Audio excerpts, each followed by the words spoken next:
Well, after talking to a couple of my buddies and talking to the promoters and thinking, I'm going to drop this car down a class. So as it sits right now, it's set up to run Pro because of the amount of plates and the modifications to the bumper and the rad cradle and the rear strut bars. So what we're going to do is we're going to break out a set of torches and we're going to start cutting this car apart. So what do we have to cut? We have to cut the front bumper off. We have to cut all these. Now these can go back on, but I have to cut them off to get this bumper off. I'm going to get rid of this bumper because of the angle iron. I have to pull the steel that's out of the frame, out of there. I got to cut all this because this isn't allowed. I got to cut out the rad support because that's not allowed. I got to cut out this bar here, but I'll probably do that one with the Sawzall. And then as far as I'm concerned, this car is now a stock car. And once we do all that, we can weld the new bumper on, put the hood on, cut a hole in the hood for the header, and see if we have brakes and maybe take it for a test run because we haven't done that yet. Then we have to put a rad back into it. Now, because we're cutting out the cradle, I'm probably just going to loop the lines. So, I'm sorry, engine. You've had a good life. You're just about to die, though. So let's get the torches going, and we'll start cutting this thing apart and go from there.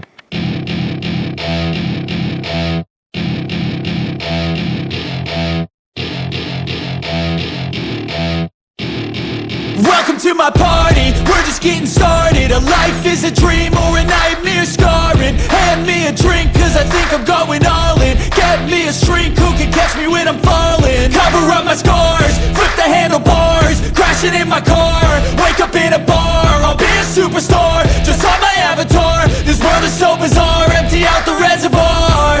Yeah, I'm taking 6 shots, yeah, straight to the face. And I wanna get lost, I'm sick of this place. Don't know how to stop when I'm feeling this way. So we got it cut off. We got the welds from sub to frame cut off. This car here was built for old rules. This was pretty much built for a company called Thrill Show, and unfortunately they don't exist anymore. And I didn't build this car just before I get a whole bunch of comments saying, how dare you, with a Greta Thunberg or whatever her name is meme. But I didn't build this car, I just bought this car.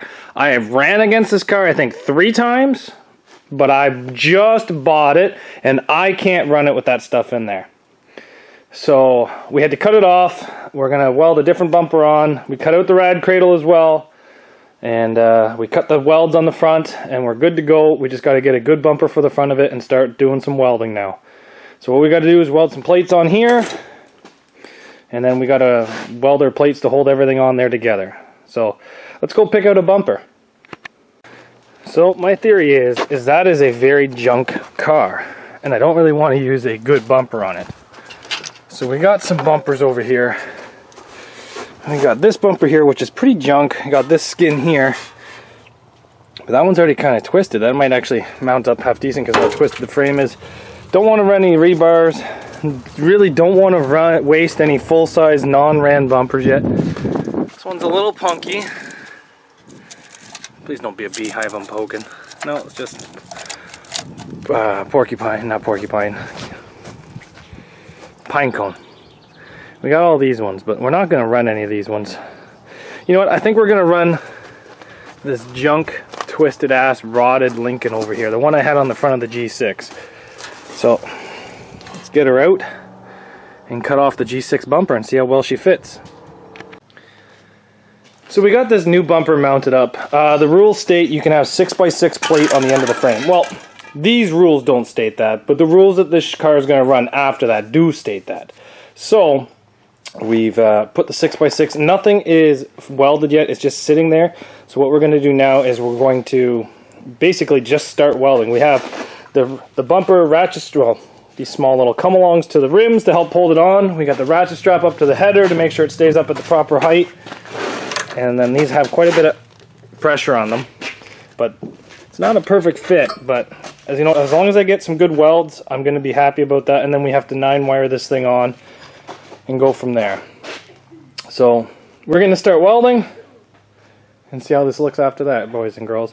Now I do know that this bumper is a lot shittier than that bumper, but guys, I can't run this thing. I really can't. There's no way I can bring this to a show and feel good, even if I do pull out like a third, second, or first, or win by some miracle. I can't feel good about winning with this inside my frame. So it's got to come out. We got to play by the rules, and we got to do that. So this is going to be going in the trash. I don't even think the bumpers were saving, believe it or not. I think this bumper and that bumper are like the exact same bumper.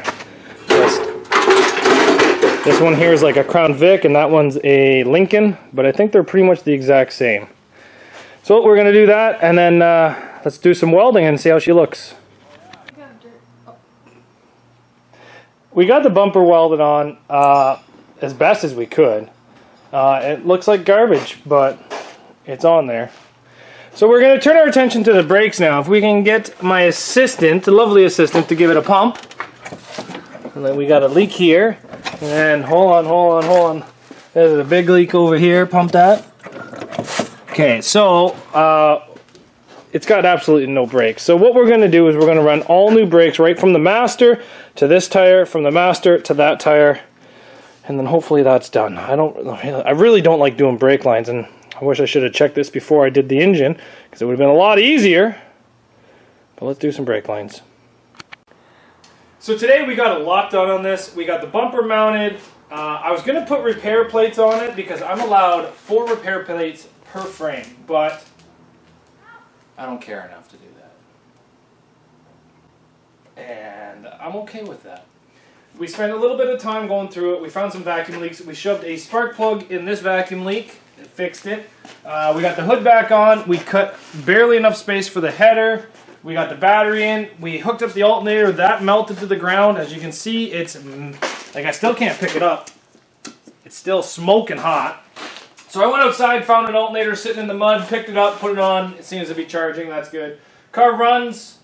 We did all the brake lines right from the master to either side, bled the brakes. We did a little bit more electrical. We still have to put a loop line on it. We still have to chain down the motor mounts. But what I would like to do now is I'd like to drive the car ahead, so then I can work on the back of the car, because it's kind of the next step. Probably going to cut a little bit more space around the header too. But let's see this thing fire up. And hopefully drive, because I haven't tried driving it yet. And hopefully stop, because I haven't tried that either. Okay, so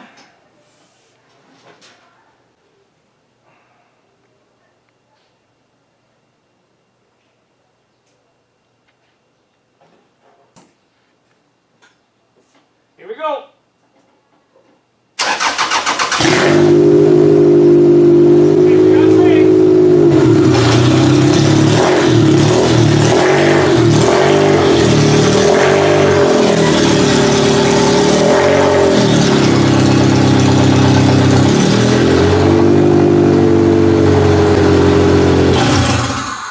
So our first Maiden voyage was okay. We made it. We dragged the battery cables and a light with us, but still a little bit more to do. So make sure you guys come back tomorrow and see us finish off this car. We're going to be working on the rear suspension, doing final touches to the engine, coolant systems, ratchet straps, GoPros, all that fun stuff. Everything to get you guys inside the ring. So we've basically taken this pile of trash that everybody was upset that I traded a metric GM for. And we're going to see how it does. I have high expectations. It feels like a good piece of garbage to me. It really does. It feels like a piece of garbage that you just really don't want to throw away. It's like a sentimental piece of garbage, you know. But we'll have to see. Thanks for watching, guys. See you back here later on Zach's Workshop.